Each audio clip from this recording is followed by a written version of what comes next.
This is my follow-up review of the Gerber Gator folding lock blade. I've been using this blade as an everyday carry for the past 9 months. That is, I wear it every day, and I've used it in a wide variety of applications from bushcraft and survival to general utility uses around the house, shop, and garden. Now, one of my concerns when I first got this knife was that the knife was made in the U.S. and the sheath was made in China. And I felt it was a slight mismatch because I felt the knife was a little bit big for the sheath, and I was afraid this catch, the Velcro catch, would not hold up. However, having used it in a wide variety of applications over the past 9 months, I've had no problem whatsoever, and the knife did form the sheath to itself with no problem, and it does fit well. There's no problem at all with the sheath. Now, having used it in heavy brush conditions, etc., I did get a slight amount of fraying right here, but it really didn't affect the sheath at all. All it did was pull a couple fibers out. It didn't affect the stitching at all, and these fibers can just be trimmed off with a razor. The knife closed is about 5 inches long. It's actually 4.8 inches long, and this is great because it allows for 4 inches of grip space on the handle. Now, when open, the overall length is 8 3/4 inches long, giving you a blade length of 3 3/4 inches. The handle is one of the features of this knife. It is a very thick craton handle that features the Gator grip. It is a nice textured grip that is soft to touch. It is very durable, and I found that in damp, wet, and cold conditions, I have no problem holding on to this knife. And because it is a nice large handle for a folder, it's very comfortable for a sizable hand to grip this knife. It really does fill the hand up nice, and it's very ergonomic. You can see it has this large finger choil, and it has a nice curved space for the rest of the fingers to fall into. I find it very nice, comfortable grip. The blade is a clip point style blade, which is 3 3/4 inches long, made from surgical stainless steel. Now, you can tell by looking at this blade that I've used it quite a bit. There's markings on it, and I do have some pine resin on it. And that's one of the great things about stainless steel, is that you can use it a lot and not have to clean it up after each use. One of the problems that some people might experience with stainless steel is that they find that the blade may dull quicker than some other steels, and it may take a little more time to touch up your blade to get it to that sharp point that you want. Now, me personally, when I bought this knife, I found that the factory edge was what I call scary sharp.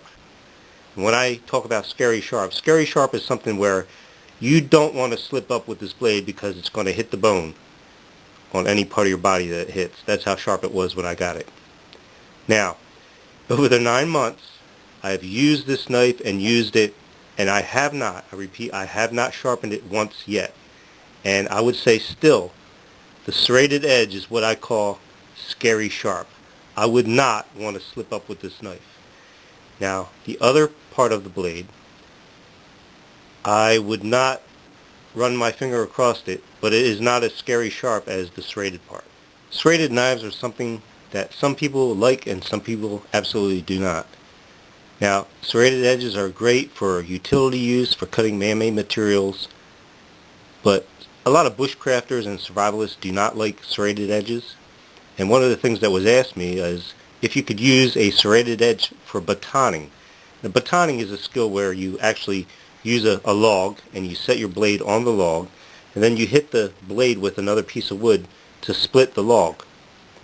Okay, and I've done it quite a bit with this knife, and I've had no problem with it. I will say though, choose your logs carefully. You don't want to baton through knots, and there are certain types of wood like sycamore. Sycamore is fine to split when it's green, but you get a dry piece of sycamore with a knot in it, and you'll have what I got.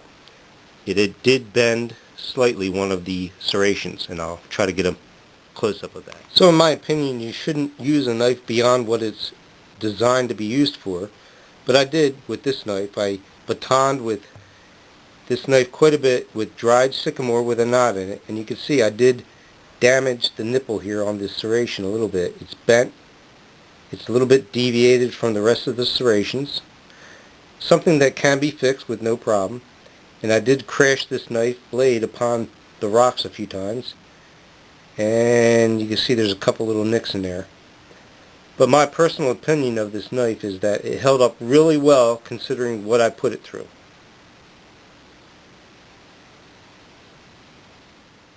This is a lock blade, and it is a two-handed knife. It's not something you're going to open and close one-handed, although it can be done.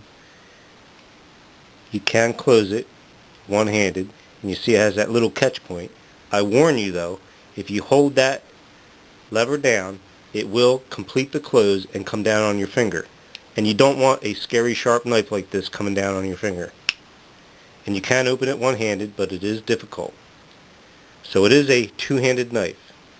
And I like this little catch point that it has where it rests if you close it properly. So my overall impression and conclusion of this knife is that it is a quality knife for the price. It's not a high-end knife, but it is a knife that is readily accessible in many places. You can get it online or in many stores, sports stores and department stores.